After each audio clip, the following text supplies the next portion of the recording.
On December 19th, 2012, the eastern Pacific Ocean began to glow. We thought it was a freak incident, a trick of wind and atmosphere, of fog and the full moon. We were wrong. I still remember how breathtakingly beautiful it looked, how even my old TV screen couldn't obscure the clarity and purity of that light. You remember this as clearly as I do. You don't know it yet, but you will. This memory is etched deeply into all of us, a permanent stain on the deepest, most immutable level of our subconscious. You weren't supposed to remember, not ever. But trust me, you have to remember it now, because the moon is very angry. There are memories inside every last one of us. The glowing sea is one of them. Just one of 100,000 memories we locked away to save ourselves. Memories we aren't even supposed to know we have. Things you were never meant to remember. But you have to remember them now, because the moon is very angry. Admittedly, the memories are a little different for each of us. It makes sense, doesn't it? After all, just because we were all at the same ball game, or the same Christmas parade, or witnesses at the same crime scene, doesn't mean we will all remember things the exact same way. We can't. It's not possible. But even though we don't have the exact same memories, we all remember the same thing. We remember that once, and twice, and 3 times, and 10 times, and 100 times, and more, so many more, the moon was very angry. This is my memory, an earth-shaking, bone-shattering, cosmos-cracking thrum, and then light, smooth, liquid light, bathing the earth in curtains of silver blue, spilling and spreading until darkness ceased to exist, until there was nothing but light, nothing but the moon. Think, remember the thrum, remember the way the ground, the earth, reality itself shook until there should have been nothing left. Remember that even though there should have been nothing, there was still you. Remember the light, silver and blue and lovely. Remember how it flooded us and drowned every shadow in its radiance. You can remember if you really try. At first you might only sense an echo of a dream, a shadow of a memory you don't even know you've forgotten.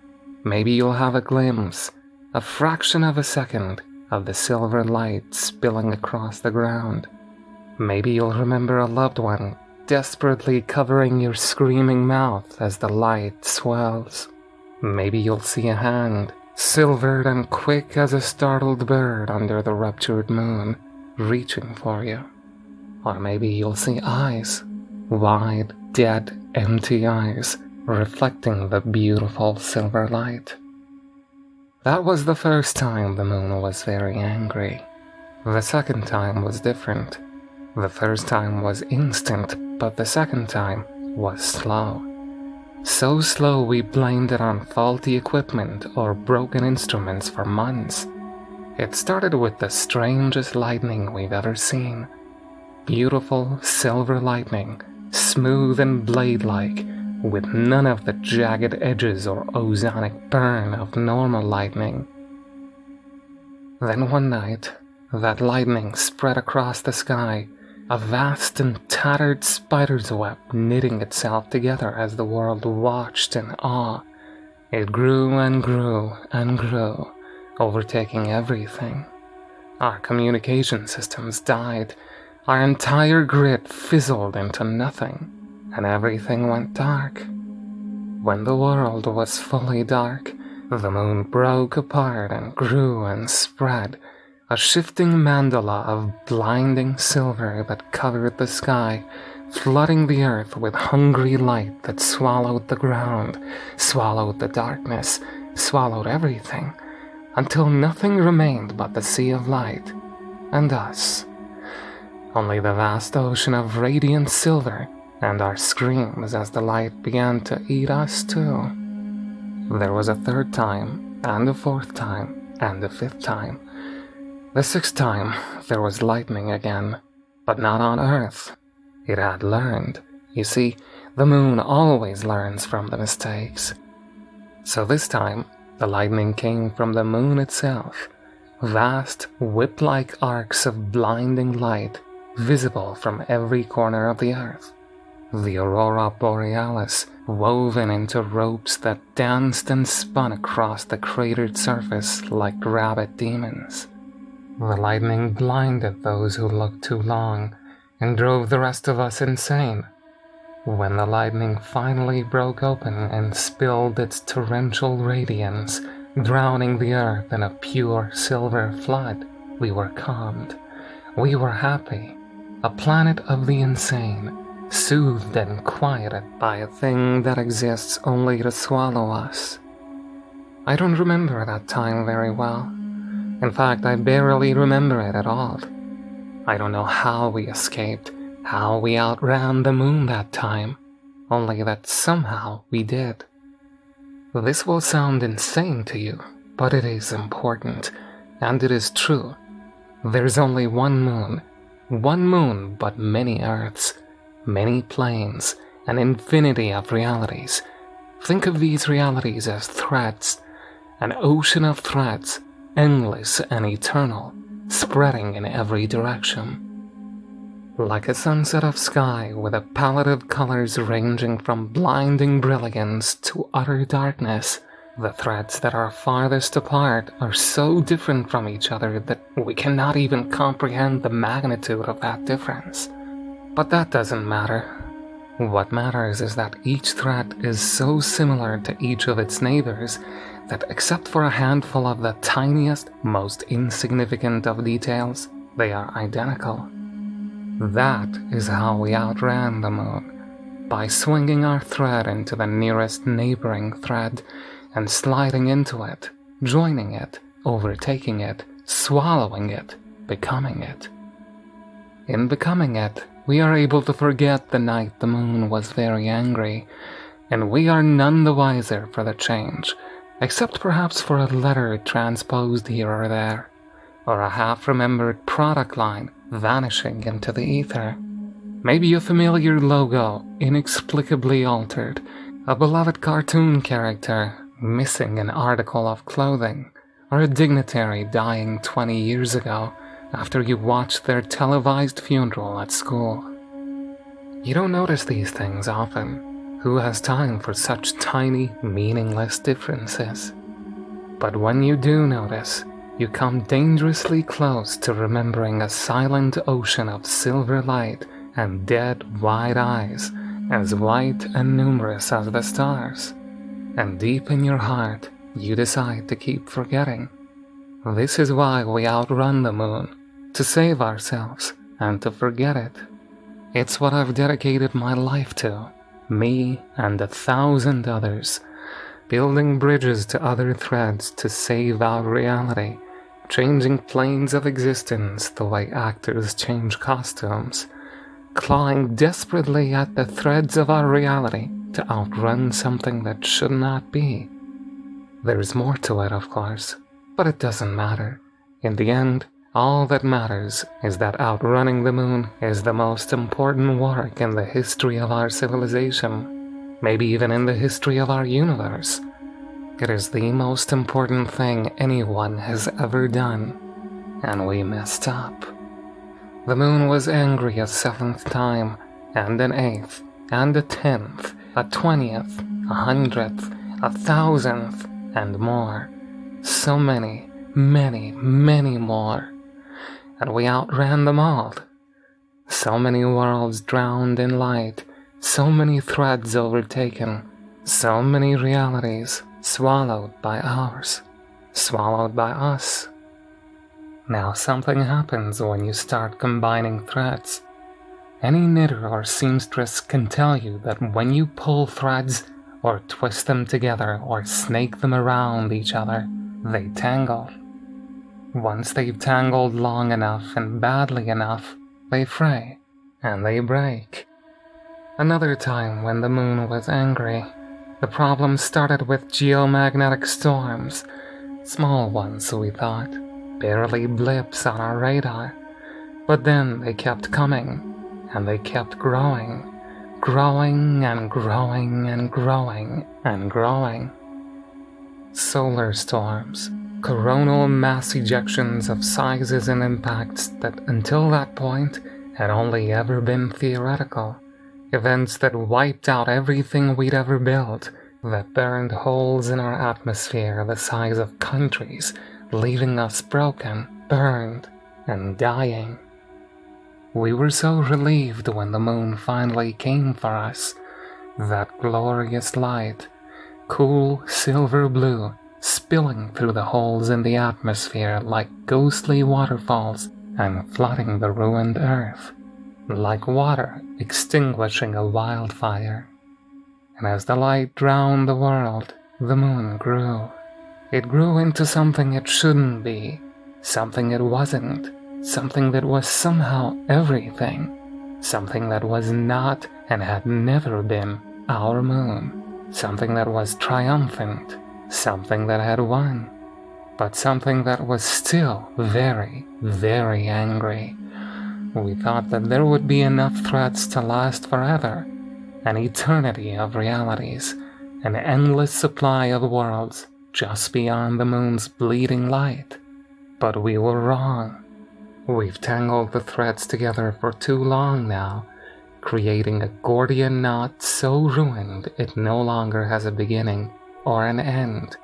It no longer even remembers what it was like to be threads. Now it only knows what it means to be a knot.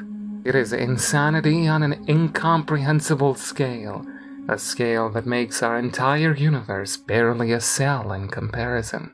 But as any doctor can tell you, it takes just one cell, a single, solitary, disruptive cell, to disease an entire body. And in our panic to outrun the moon, we have diseased everything. We all know it. We all feel it. Things are not where they should be, or they are where they should not be. Things aren't quite what we remember. Sometimes it feels like they change before our eyes, in ways we can barely bring ourselves to examine. Nothing is right, and the more we try to fight it, the worse it seems to get. And in the end, it was all for nothing. While we can outrun the moon for a time, we can never escape it. There are many worlds, but there's only one moon, and it always finds us. The moon, or whatever now pretends to be our moon, whatever swallowed our moon, always learns. And it learned that coming from the sky was perhaps not its best option, so it decided to come another way. And one night in December 2012, the eastern Pacific Ocean began to glow. It shone a breathtaking silver blue. At first, we all thought it was a freak occurrence, a trick of atmosphere and clouds and moonlight that conspired to infuse the ocean with such rich silver radiance. But then the light spread down, down and down, flooding the abyss itself with light, eating darkness that had always been, darkness that was older than the earth itself. Animals died, millions of them, billions of them. Fish, crustaceans, rays and urchins, starfish and eels, sharks and whales, all dying and rising to the surface, carried upon the tides in a gargantuan raft of dead wide eyes and slick, rotting flesh. I still remember how the light bled between the bodies, outlining each bloated caress in cleanest, purest silver. Then one night, the light came out of the sea, rising like a sphere, like a second Earth, until it exploded. A great pulsating blister that burst and drowned everything in radiant silver. Something full of dead, flat eyes. Something that gave those eyes to us. I know you don't want to remember. I know you believe that you don't remember. But you have to remember anyway. You have to remember because there are no other places for us. No neighboring threat that can absorb our reality. We've gone as far as we can go. We've tangled every thread we can. This is our last thread. Our last plane. Our last reality. Our last hope. We're at the end of the line, and the moon is waiting for us. You have to remember that where there were once threads, there is only a knot now. You have to remember this, because within the knot are strands, small, hidden places, big enough for 1 or 2 or 10 or 100 of us. Broken, twisted pieces, frail rope bridges swinging over the bright and howling silver chasm of reality. You need to find those bridges, and you need to get out. But you can only find the bridge if you remember. So do what you have to. Lucid dreaming, regression therapy, meditation, even drugs. Just whatever it takes to remember. Whatever it takes to find the bridge. Whatever it takes to remember.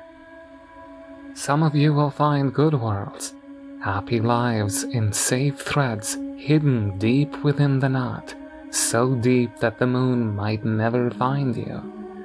Some of you will enter bad worlds, old worlds, nightmare worlds. I'm sorry for that. I can't help you. I would if I could. But the knot is always shifting. There's no way to predict which bridge you'll find. But trust me, any world, yes, even a nightmare world, is better than a world where the moon is very angry. Now the moon is angry again. One night, very soon, you will look up at the sky in awe, because the stars will be beautifully bright, pure and clean and lovely, and then they will begin to bleed. So will the moon. Their blood will be silver. It will be radiance. It will cover the earth. And when it has flooded us for the final time, as we scream and drown in its sea of light, the moon will open all of its eyes. I know you don't want to know this. I know you have decided that it isn't true. But it is true. It is. And it's time to remember that the moon is very angry.